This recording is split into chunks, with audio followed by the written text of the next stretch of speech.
I don't want to sound dramatic, but if you've been watching NASCAR lately, something feels off. The current state of the NASCAR Cup Series reflects a noticeable shift in performance trends and competitive balance. Over recent seasons, there has been a measurable change in how veteran drivers perform compared to emerging talent. This shift has created increased attention around long-standing drivers whose results no longer match their historical benchmarks. At the same time, the competitive environment inside team garages has intensified, with organizations focusing more on long-term strategy than short-term recovery. There is also growing tension across teams, not just about race performance but about long-term stability and driver contracts. Several organizations are approaching key decision points regarding driver lineups, sponsorship alignments, and technical direction. These developments indicate that significant changes are likely to occur in the near future. Big decisions are coming. Careers might be turning corners. This situation reflects a broader transition phase within the sport. This is starting to feel like one of those moments we are going to look back on later and say, yeah, that is when everything changed. The current discussion revolves around two major developments that are closely connected. Both involve one of the most recognizable and statistically accomplished drivers in modern NASCAR history, Kyle Busch. Let's talk about something I never thought I'd say. Kyle Busch, a two-time Cup Series champion, has built a career defined by consistency and race victories. Over more than 2 decades, he established himself as one of the most dominant drivers in the sport. His record includes multiple seasons with multiple wins and a reputation for maintaining competitive performance across different teams and formats. However, the current situation presents a clear statistical deviation from that history. We are talking about Kyle Busch. He is currently on a 100-race winless streak, which is the longest of his professional career. This figure significantly exceeds his previous longest drought of 36 races between 2016 and 2017. This comparison highlights the scale of the current performance decline. When Kyle Busch left Joe Gibbs Racing after the 2022 season and moved over to Richard Childress Racing to drive the number 8 Chevrolet, it honestly felt like a perfect reset. Early results supported that expectation. He secured a win at Auto Club Speedway in 2023, followed by 2 additional victories by early June of the same year. These results placed him back into championship contention at that time. He wins at Auto Club Speedway early in 2023, then gets his 3rd win by early June, and suddenly Kyle Busch is right back in the championship conversation.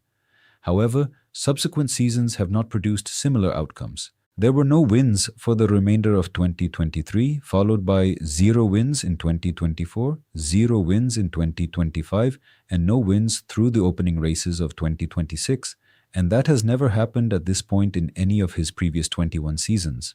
Performance metrics from the current 2026 season further illustrate this trend. Busch is currently positioned 24th in the points standings with a best finish of 12th and no top 8 finishes recorded so far. These statistics represent a level of performance not previously observed at this stage of any season in his career. This is a completely different level. The broader context includes additional milestones. His 19-year streak of winning at least 1 race per season ended in 2024. He also missed the playoffs in 2024, marking his first absence since 2012, and repeated that result in 2025. Current standings suggest that a playoff position in 2026 remains uncertain based on early season results. And here is where things start to get really interesting and honestly a little uncomfortable. Busch is currently in a contract year with Richard Childress Racing, and he is set to turn 41 years old in May 2026. While drivers in NASCAR have historically remained competitive into their 40s, contract decisions are often influenced by recent performance trends and future potential. And now the question is not just can he win again, it is will he even still be in the Cup Series in 2027. This question reflects both performance data and organizational priorities. Richard Childress Racing has not consistently matched the performance level of top-tier teams in recent seasons. This factor introduces a shared responsibility between driver and team when evaluating results. So yeah, there is a real argument that maybe it is not just him. At the same time, NASCAR's competitive structure does not allow extended periods of underperformance without consequences. Team owners, sponsors, and manufacturers continuously evaluate results, making long-term positions dependent on measurable outcomes. And with silly season shaping up to be way more chaotic this year compared to 2025, when only 2 full-time rides changed, the situation is about to get very real. The upcoming race schedule introduces a potential turning point. The next event is the Food City 500 at Bristol Motor Speedway, a track where Busch has recorded 8 career victories. This is one of his places. If there is anywhere he can flip the script, it is Bristol. Historical performance at specific tracks often plays a role in ending winless streaks. Busch's record at Bristol provides a data-backed reason to monitor this event closely. Now let us move into the second part of this story because this is where things get even more fascinating.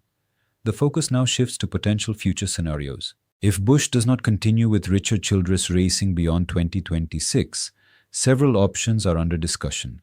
The first possibility is remaining with Richard Childress Racing. This option includes continuity, familiarity with team structure, and existing technical setups. However, current performance metrics suggest that improvement would be required to justify contract renewal.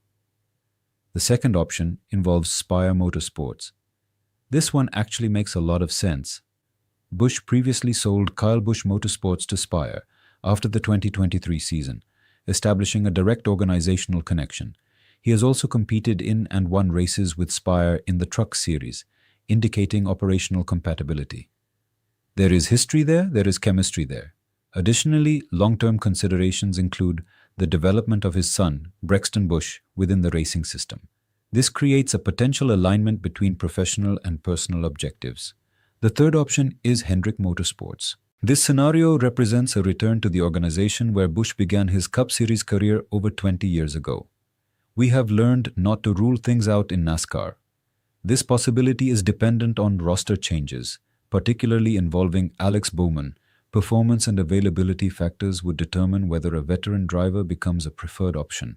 The fourth option is Legacy Motor Club, an organization backed by Jimmy Johnson and Richard Petty. That is a storyline right there. The team has indicated plans to expand to a 3-car lineup in 2027, creating a potential opening. This option also introduces a possible return to Toyota, depending on manufacturer alignments. The fifth option involves stepping away from full-time Cup Series competition, not retiring from racing completely.